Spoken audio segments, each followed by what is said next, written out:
Yes, hello, Doug. Hello. Thank you for having me, putting up with me here. I'm just Of course. a big nobody trying to be a somebody out there. So I appreciate your time. And we're here at the Henderson Brewing Company in Henderson, Kentucky. And it looks like you guys were founded by 5 different guys. Yes. Myself and my 4 business partners. We kind of came together over a Facebook post. Oh, nice. Facebook? Our lawyer, Austin, had posted or had attended a conference about how to help your clients start a brewery in Kentucky. Oh, cool. So we posted that in the local Henderson Beer Club Facebook group, and got a couple of hits. couple of interests, and I posted on there and said, well, I've got some award-winning recipes to sell you, as at that time I had entered the state fair and got some medals. So the next day, I got a message from Sean, another one of my business partners, asking me if I'd be interested in talking about starting a brewery. Oh, so wait, so you guys didn't know each other until the Facebook post? I knew Austin because he went to high school with my wife. Did not know Sean. He was just an acquaintance. Yep. Didn't know Sean. Right. Okay, that's fascinating. Didn't know David, and I knew Rob from before as well. So I knew 2 people out of the 5. Oh, unless wow. you count knowing myself. How long have you guys been in business? We opened in July of 2018. We just celebrated our 4th anniversary. Well, the reason why I asked that, because it means you guys have been around for at least 4 years. Yes. That's 5 guys, 5 families, 5 different personalities. Yes.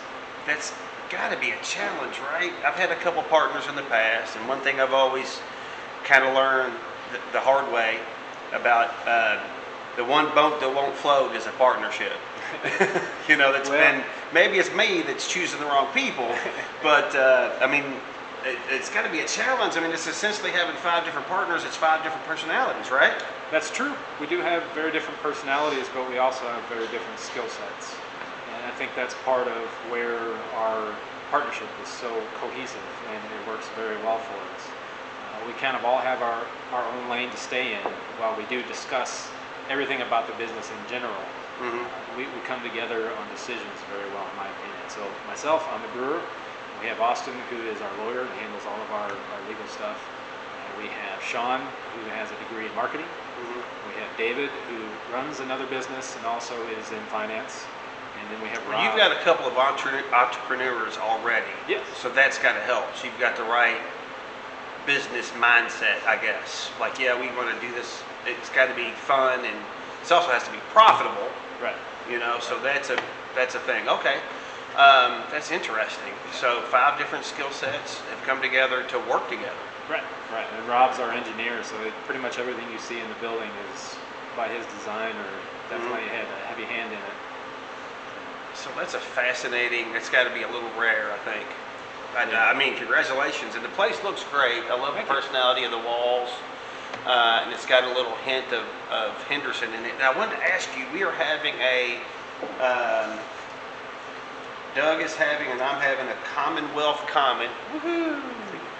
And it is you've got it listed as a beer indigenous to the U.S. Yes. And I think I read on your website that it was first brewed in Louisville, or Yes, it was invented in Louisville. Really? Yes. Okay, that's fascinating. One of 3 indigenous beer styles to the country. It just so happens it was invented in Kentucky, specifically in Louisville. Well, that makes me happy. I didn't even know that, so I've learned something here today.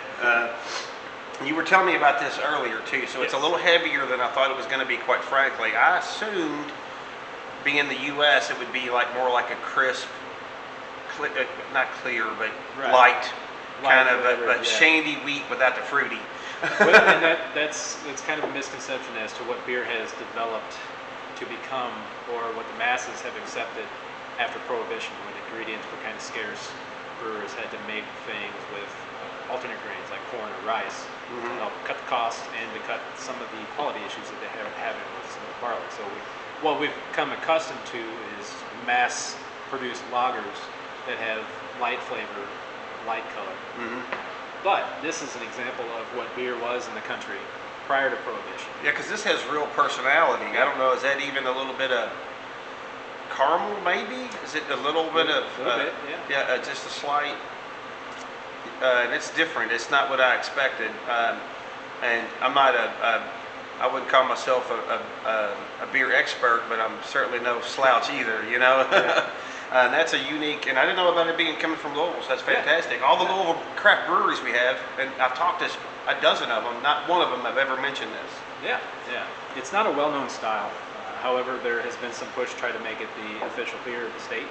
Mm-hmm. I don't know if that's come to fruition just yet, but we'll see. But that'll be interesting. Oh, let me know about that. I'll go and I'll carry a sign, or we'll go protest or support, however you want to do it. Yeah. But yeah, that's great. It's got a nice, a complicated flavor. It's easy on the tongue at the end. Yeah. You know, it's not heavy. So, but and I wanted to ask you about.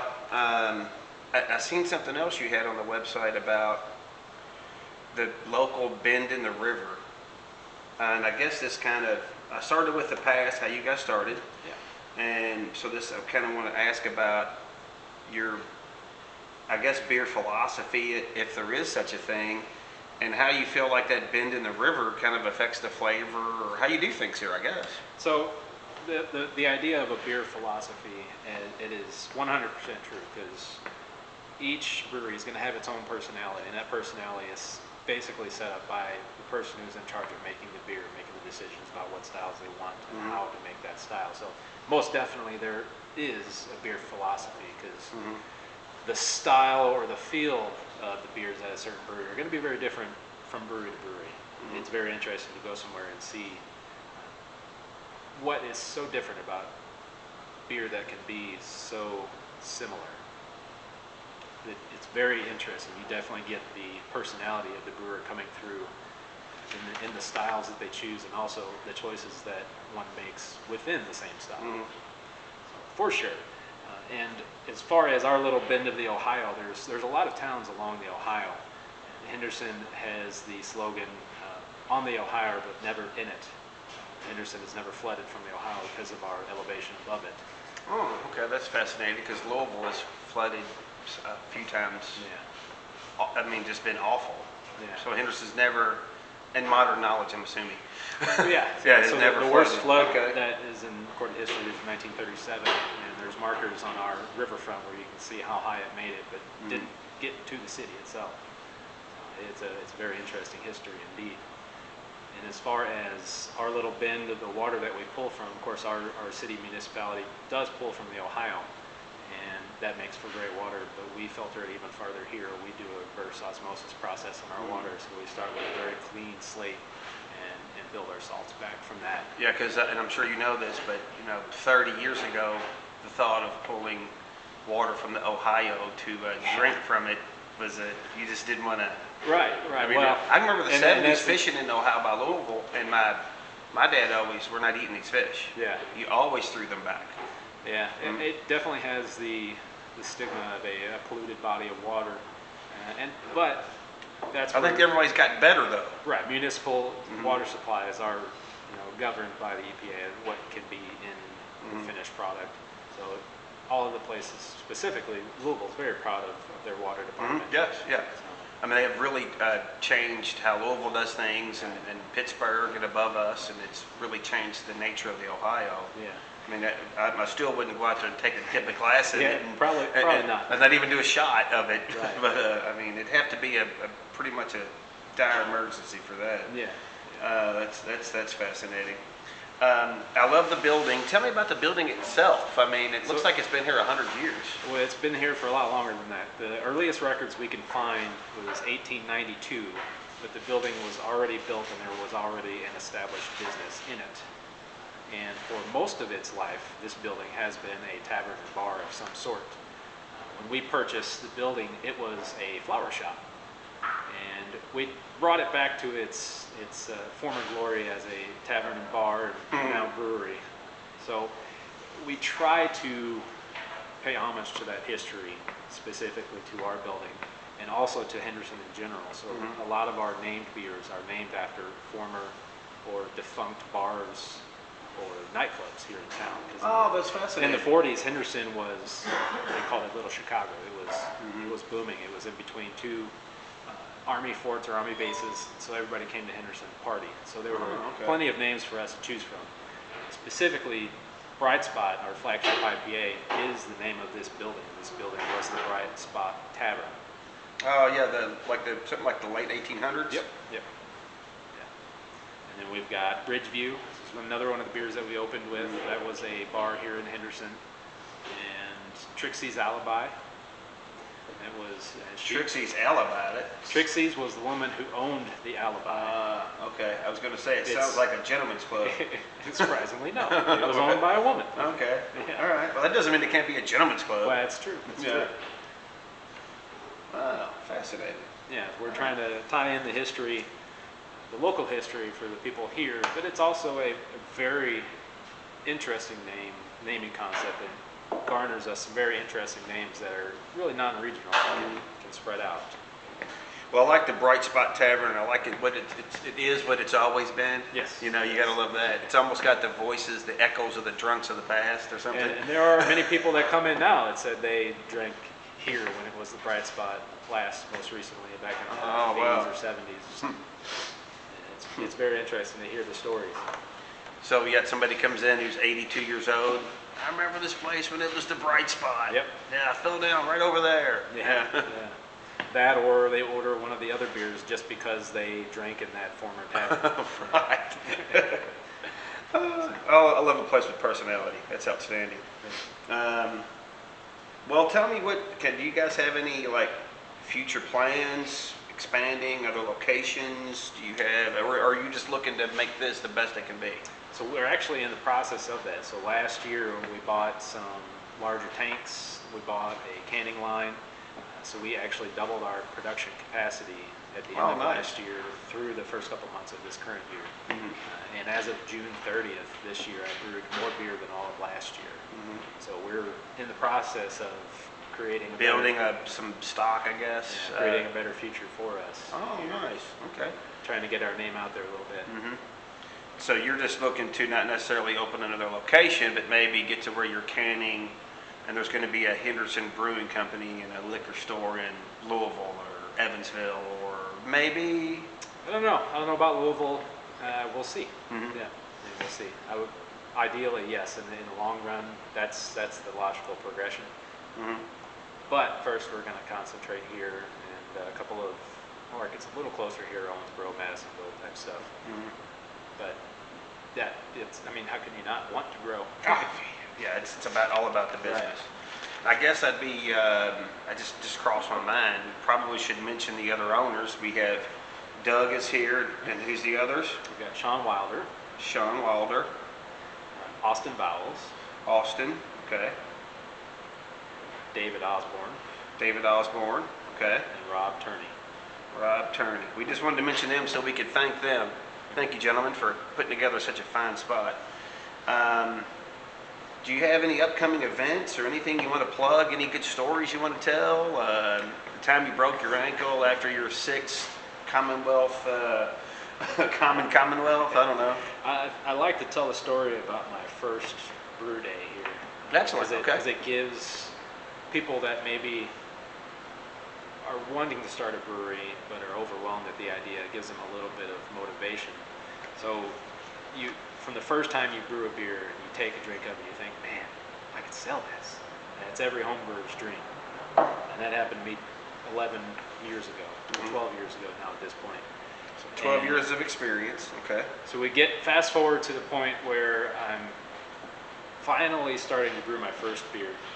And on my homebrew system, I could practically do it blindfolded, with every distraction going on, and turn out some very good beer. Fast forward to brand new system, big system, never used it before, never brewed more than 5-10 gallons of beer at a time, and then suddenly I'm making 100 gallons. Everything that could go wrong did go wrong. Right. It just had such a rough go at it. Finally got beer in the fermenter, pitched the yeast, went home to my wife and just looked at her with this defeated look. What did I get myself into? Did I bite off more than I can chew? Yeah, that was the feeling. If I put on somebody else's shoes I can't fill, or whatever cliche to fit in there, right? Yeah. It's going to be overwhelming if you want to do it, but it's worth it. You'll get past those bumps, you'll gain some experience, and just now at this point, I probably could go back there and brew blindfolded, have no problems whatsoever. Well, I think you're probably, I don't know, I don't want to put words in your mouth, obviously, but you're probably a better brewer or better at what you do because of the early mistakes. Definitely, you learn from your mistakes, that's for sure. And you don't want to get overconfident. You pay attention. You've got more focus when you're doing it because you're like, oh, remember the time I screwed this up? You know. And even after 4 years of doing this, at least once a week, there's still every single day where something comes up. Like, man, I didn't see that. Right. This hasn't happened yet. So it is as much troubleshooting and figuring out problems and how to overcome those problems as it is designing great beer. You just got to be able to think on your toes and deal with issues as they pop up. So when you got started, did you go for like flavor, or were you just was this some kind of weird test pattern, or did you do what you liked, or did you do with I don't know what I'm fishing for here. Like I'm trying to fish for what was that first drink, like what made you say, okay, I'm going to try this, or what am I going for? So the beers that we opened with, we had a long discussion between the partners, what we wanted to open with, what we thought would sell well, what we thought we could begin to educate the people of Henderson on, because there wasn't much craft beer here. So we were as much brewers as we were educators to the public in general about what beer is beyond what the mass-produced adjunct lagers are. So we came up with a porter, our ESB, a Hefeweizen, Right. and an IPA. We thought they were a good mixture of good crafty base. styles. Yes. Yeah. Yes. And all of those beers we still produce, some more regularly than others. Ridgeview, our ESB, Bright Spot, and Trixie's Alibi are our three best sellers historically. So I think the idea behind it was trying to make sure that we introduce people to craft styles, but also make sure there was something that somebody could come in. They could bring a friend who might not, who might be intimidated by a heavy IPA with that dry, aftertaste, or a beer with a dry aftertaste, and that shuts him off. He's done. You need something to almost sneak up on him.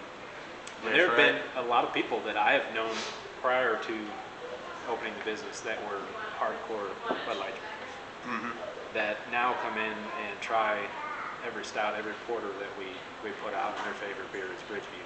So it's just, once they're introduced to something that has flavor, they want to try other things. They realize that they were missing out on something. Right. Well, that Bud Light sometimes, about the only flavor you might get off of it would be, after you come out of the bathroom, it was, if you didn't wash your hands, if you're not careful, But anyway, yeah, okay, so you kind of started with a hardcore, what you thought was a lineup of hitters. I don't know, maybe like a starting rotation. Would that be a good way to put it? Yep, and then we branched off from there. So we had 4 beers when we opened. We have 12 techs, so we had room to grow. And now we do a lot of rotating things with our regular stuff, our real widely liked beers, trying to make comebacks as often as possible, like our Bright Spot, our Bridgeview, our ESB, our IPA, our Trixie's, our Hefeweizen. We try to keep them on as much as possible because we know people probably are coming in for that. But then everything else, we try to rotate and bring new things, different styles, so that people could try other things and keep people interested in it as well. And coming back, I guess, too, right? Yeah. Bring your Bud Light only snob guy in, and maybe he'll come back again the next time. If you can introduce him to something he might just try. So the 2 most common questions we get when people come in is, what's new? Or when is this beer coming back? So they want something new, but then they also want to come back and get that beer. When is the favorite coming back? When is their favorite coming back? Right. Well, excellent. Well, Doug, I don't want to take up too much more of your time. I appreciate you, man. Yeah. You've been great. If you have anything else you want to plug, do it now. But it's been a great time. Thank you very much. Thank you. Appreciate it.